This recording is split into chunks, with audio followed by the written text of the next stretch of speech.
com expectativas muito positivas para a economia de Moçambique, e agora a crise do coronavírus aconteceu a nível global, mas também está a afetar a economia de Moçambique. Então, qual é, na sua opinião, o efeito, o impacto do coronavírus no processo de retomada da economia? Muito bem. Muito bom dia, muito obrigado também pelo convite, é um prazer estar a colaborar convosco.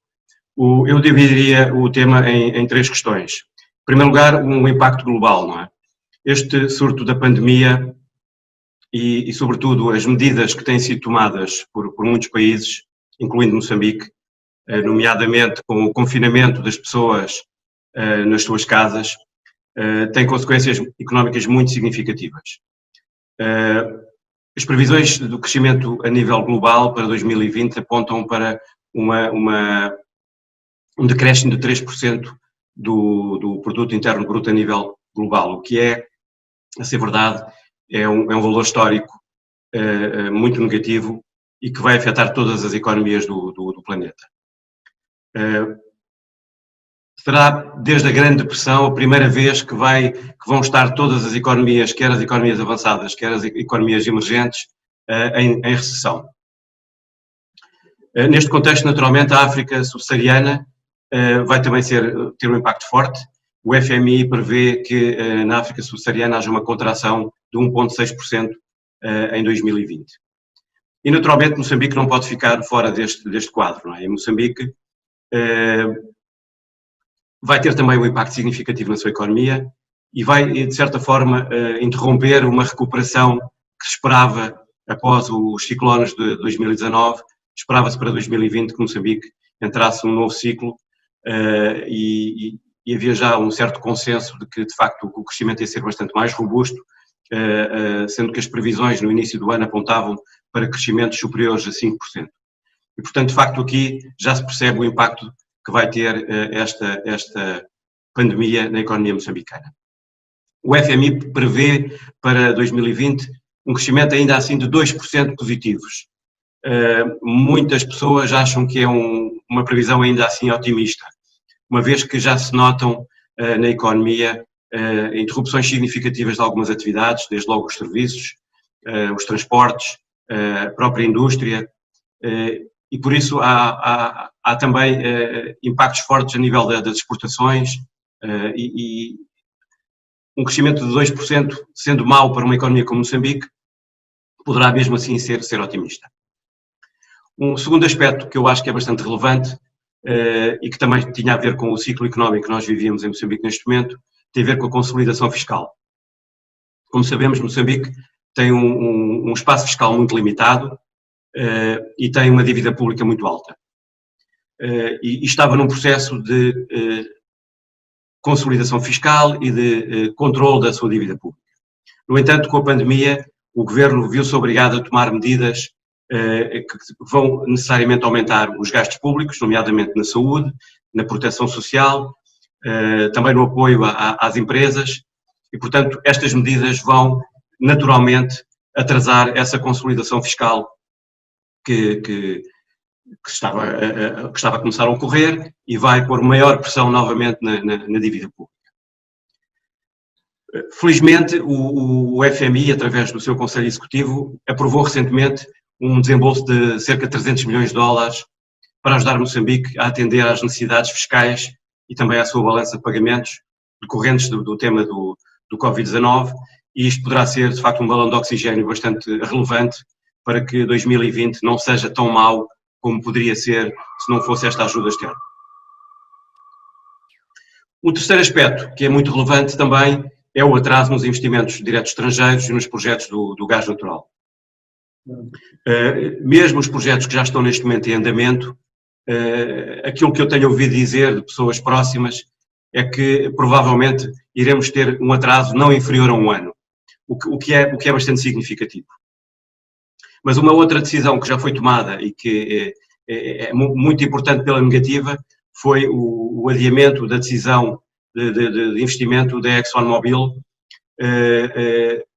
que neste momento entendeu-se que os riscos do projeto eram demasiado elevados, há um excesso de oferta de gás natural o paradigma da energia também está em mudança de uma forma muito significativa, o preço do petróleo a cair de uma forma dramática e portanto, de certa forma, perdeu-se o timing deste projeto, um projeto que se estimava em torno dos 30 bilhões de dólares e que se tornou menos atraente e, portanto, neste momento não se espera que este projeto possa estar concluído antes de 2030, o que é naturalmente uma má notícia para Moçambique. Portanto, estes três aspectos acho que são aspectos para mim essenciais e que vêm, de certa forma, demonstrar o forte impacto negativo que a pandemia do Covid-19 vai ter para a recuperação da economia de Moçambique. E falando da ExxonMobil, está claro que Moçambique está precisando de investimentos, que isso é necessário para processar a retomada. Acha que o Banco Central deveria baixar a taxa de juros, em geral, para compensar os efeitos negativos do impacto do coronavírus?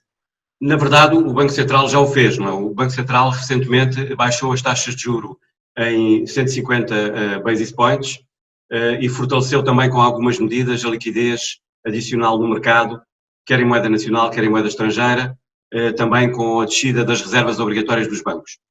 Mas eu julgo que estas medidas vão ter maior impacto, não propriamente na atração de investimento estrangeiro, mas vão ter maior impacto na redução do custo do financiamento, no custo da dívida para as empresas e para as pessoas que já estão hoje endividadas. Portanto, o baixar das taxas de juros vai, de certa forma, aliviar o custo financeiro destas empresas.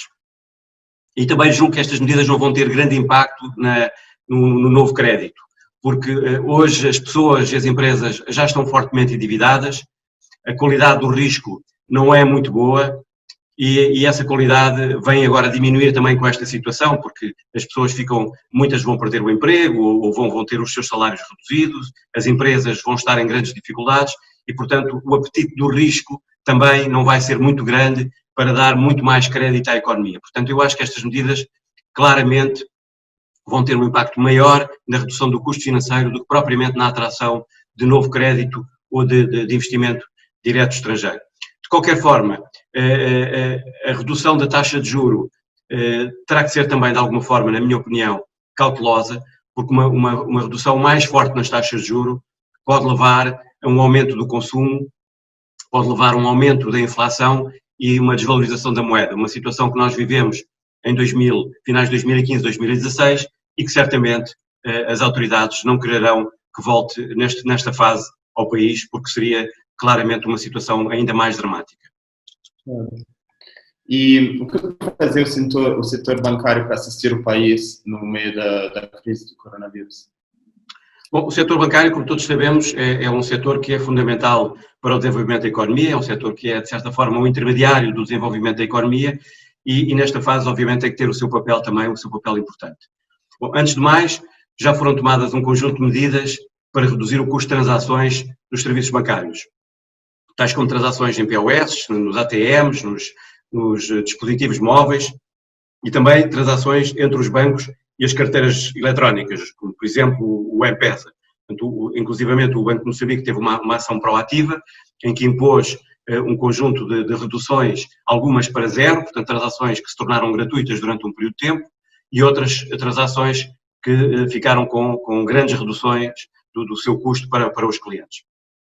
Estas medidas, naturalmente, são muito importantes porque economizam dinheiro para os clientes e também criam incentivos fortes para o aumento do uso de plataformas digitais. E, portanto, isto, naturalmente, é muito importante numa fase como aquela que nós vivemos hoje, em que o contacto pessoal está muito reduzido. Mas o mais importante ainda do que propriamente esta redução do custo das transações para os clientes é o apoio aos clientes com crédito, que devido à epidemia, devido à pandemia do Covid-19, poderão enfrentar problemas de liquidez e dificuldade no pagamento das suas obrigações financeiras.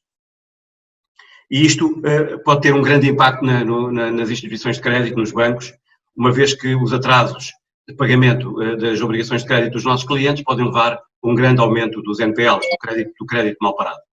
E, portanto, isto é uma preocupação muito grande que nós temos. O que é que nós fizemos? O que é que o sistema financeiro fez todo? Juntou-se e criou um conjunto de medidas para minimizar o impacto económico no médio e longo prazo dos clientes, medidas que passam essencialmente pela criação de moratórias no pagamento das obrigações de crédito, ou seja, no adiamento do pagamento de juros e no pagamento de capital também em alguns casos, com o objetivo, naturalmente, de dar liquidez às empresas nesta fase. O Banco Central também implementou algumas medidas que vão no mesmo sentido, algumas medidas também para aliviar o nível de provisões que os bancos têm que fazer para os créditos que entram em dificuldades, e os bancos, como eu disse, junto à Associação de Bancos, criaram inclusivamente um conjunto de medidas que também enviámos para o Banco Central, no sentido de dar o nosso contributo para que o Banco Central possa também ele próprio reforçar medidas regulamentares que permitam não só aliviar o custo financeiro das empresas e os seus cash flows nesta fase difícil, como também garantir que o sistema financeiro não será afetado de forma a pôr em causa a solidez e a liquidez dos bancos no sistema. E uma última pergunta, que medidas tomou o Millennium BIM individualmente para enfrentar a crise? Bom, naturalmente que a nossa primeira preocupação foi, obviamente, proteger os nossos colaboradores e proteger os nossos clientes. Portanto, como de uma forma geral, todas as empresas tomaram um conjunto de medidas, desde uma forte comunicação para incentivar os colaboradores a terem determinado tipo de cuidados, como o uso da máscara, como os cuidados de higiene, como o distanciamento social, etc, etc. Portanto, temos regularmente desenvolvido um conjunto de comunicações junto dos nossos clientes e dos nossos colaboradores para incentivar esse tipo de medidas. Nós criamos um gabinete de acompanhamento destes temas, que reúne todas as semanas, está a Comissão Executiva toda, está um conjunto alargado de diretores, onde permanentemente estamos a desenvolver mais medidas e permanentemente a acompanhar a implementação dessas medidas para a prioridade número 1 ser claramente a proteção dos nossos colaboradores e dos nossos clientes. Dividimos as pessoas em turnos, pusemos pessoas a trabalhar em casa, temos cerca de 1/3 dos nossos colaboradores dos serviços centrais neste momento em trabalho remoto, são 360 pessoas, portanto isto criou claramente uma grande disrupção a nível da forma de trabalho de todos nós. Não é? A nossa segunda preocupação, obviamente, foi garantir a continuidade do negócio. Não é? Portanto, o banco tem que continuar, os balcões têm que continuar a trabalhar, implementámos também um conjunto de medidas muito significativas a nível dos balcões, também o distanciamento entre os nossos colaboradores, os nossos clientes não podem entrar no balcão em quantidade superior ao número de colaboradores que estão dentro do balcão para os atender, há um conjunto de regras também de segurança, de higiene, etc, etc, portanto, tudo para que nós possamos continuar a trabalhar quase de uma forma normal, mas garantindo a segurança sanitária dos nossos clientes e dos nossos colaboradores. Um último aspecto que eu gostaria de referir é também o impacto que isto tem naturalmente na nossa estratégia de negócio. Não é? Portanto, nós tínhamos uma estratégia que tinha vários aspectos, mas eu ia focar aqui 2 pilares que são essenciais. Um porque acaba por beneficiar bastante, ou poderá beneficiar bastante desta situação, e outro porque será afetado de uma forma significativa e em termos negativos. O primeiro aspecto é a transformação digital. Portanto, um dos grandes pilares da nossa estratégia assentava na transformação digital do nosso negócio. E a verdade é que o confinamento da população, portanto, este trabalho em casa, veio-nos mostrar claramente que temos que dinamizar cada vez mais o relacionamento com os nossos clientes através das plataformas digitais. Algo que nós já estamos a fazer há muito tempo. Temos uma plataforma móvel que é um grande sucesso em Moçambique, o Easy, mas esta situação veio claramente demonstrar que nós temos que continuar a desenvolver cada vez mais o mobile para os clientes particulares e o internet banking para as empresas, implementando cada vez mais e mais produtos e serviços nestas plataformas e também mudando a forma como nós comunicamos com os nossos clientes. Tem que ser menos face a face, não é? Menos o contacto presencial e cada vez mais utilizarmos o vídeo, como nós estamos a fazer aqui neste momento, não é? nesta entrevista, os bots, os e-mails, as redes sociais, portanto há um conjunto, há uma panóplia hoje grande de formas de comunicação digital com os nossos clientes, que nós já usamos hoje, mas que temos que claramente incentivar e dinamizar cada vez mais. Por outro lado, esta pandemia trouxe-nos também aqui uma quebra do mito relativamente ao trabalho remoto. Nós fomos, de certa forma, forçados a enviar pessoas para trabalhar em casa. Era um tema que sempre levantou muitas dúvidas aos gestores devido ao controle da produtividade, ao controle dos níveis de serviço, à responsabilização das pessoas. São coisas que sempre levantaram muitas dúvidas, mas que nós agora fomos forçados a fazê-lo. E, portanto, tivemos que nos adaptar. E isto eu acho que vai ser um game changer para o futuro. Portanto, vamos seguramente aprender muito com isto, aprender que as pessoas consigam ter uma produtividade, uma boa produtividade trabalhando em casa, com KPIs bem definidos, com indicadores de performance, com medição mais pelo output e menos pela avaliação subjetiva do trabalho das pessoas. E as pessoas vão se adaptar a isto e vamos verificar que vai haver muitas funções que muito provavelmente vão poder ser feitas no futuro através de casa, com grandes benefícios sociais, grandes benefícios de custos, grandes benefícios para todos. Portanto, eu acho que isto também vai ser um acelerador para estes processos.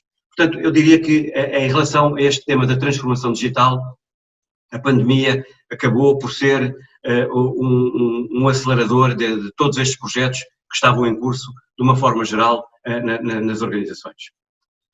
Um segundo aspecto, agora é este pela negativa, e que era um dos nossos pilares fortes da nossa estratégia.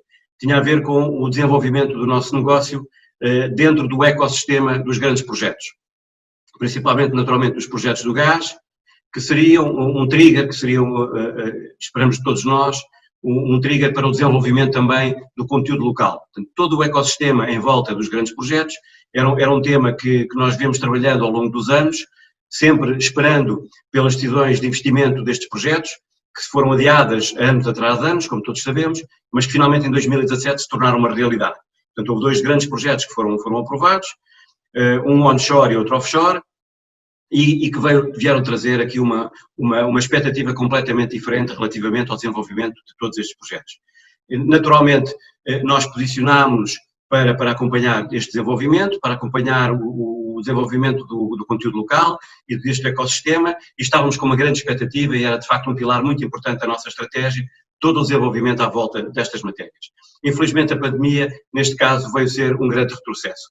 Como eu disse atrás, os projetos estão adiados, outros estarão atrasados, o investimento direto estrangeiro neste momento está suspenso e, portanto, vamos ter claramente aqui pelo menos um ano perdido relativamente ao desenvolvimento destes projetos, o que para nós é claramente um atraso na nossa estratégia de negócio e naquilo que nós pensávamos fazer. Portanto, em termos gerais, no fundo é isto que nós fizemos, que nós nos tivemos que adaptar para fazer face a esta pandemia.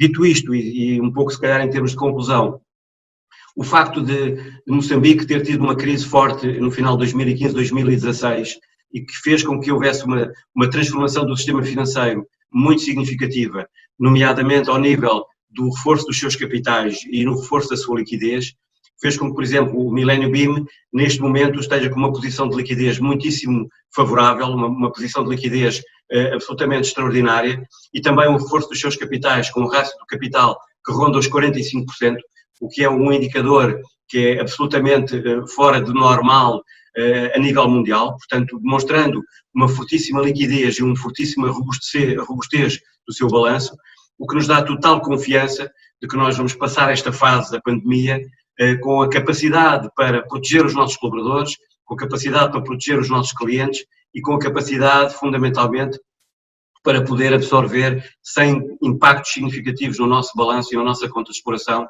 eventuais impactos negativos que a pandemia possa ter na economia moçambicana e no nosso negócio. Eu tenho uma última pergunta. Em termos de responsabilidade social, a gente vê que o Millennium BIM toma bastante iniciativas interessantes. O senhor poderia falar um pouquinho mais sobre essa doação que os senhores fizeram ao Hospital Central de Moçambique? Obrigado por essa pergunta, é uma pergunta muito interessante e de facto que nos deixa também muito satisfeitos. O Millennium BIM, como sempre, e sendo um player importante no sistema económico e no sistema financeiro em Moçambique, tem um programa de responsabilidade social muito vasto e que abrange várias áreas, desde a educação, à saúde, à cultura, ao desporto, etc. E naturalmente que a pandemia vai-nos trazer aqui também algumas dificuldades na implementação de muitos projetos. Naturalmente estes projetos são projetos que também têm muito calor humano, que levam a que os nossos colaboradores também colaborem de uma forma voluntária na implementação desses projetos. Portanto, alguns deles naturalmente tiveram que parar. Isto é um aspecto. O outro aspecto é que nós este ano, o BIM este ano faz 25 anos. Portanto, é uma data também muito importante para nós e naturalmente nós tínhamos também um programa de eventos, um programa de festas ao longo do ano muito significativo, muitos deles também relacionados com o tema da responsabilidade social. Portanto, nós de certa forma integramos o nosso programa de responsabilidade social em 2020, por via dos 25 anos, em todo o programa dos 25 anos. Ora, como eu disse, a maior parte dos projetos não são execuíveis, a maior parte dos projetos não os podemos fazer. As festividades dos 25 anos iriam culminar com uma grande festa, com uma gala, como nós costumamos dizer, em outubro, que é quando de facto nós fazemos os 25 anos, em que iríamos envolver todos os colaboradores, normalmente temos sempre o prazer de termos altas autoridades deste país a participar nesse evento, e estávamos já em fase de preparação para esse evento. Ora, naturalmente, nestas circunstâncias, entendemos que não só não fazia estarmos a fazer umas grandes festas quando o país está com um sofrimento que nós sabemos, e por outro lado também não fazia muito sentido gastar uma verba muito significativa em atividades que naturalmente não são prioritárias nesta fase.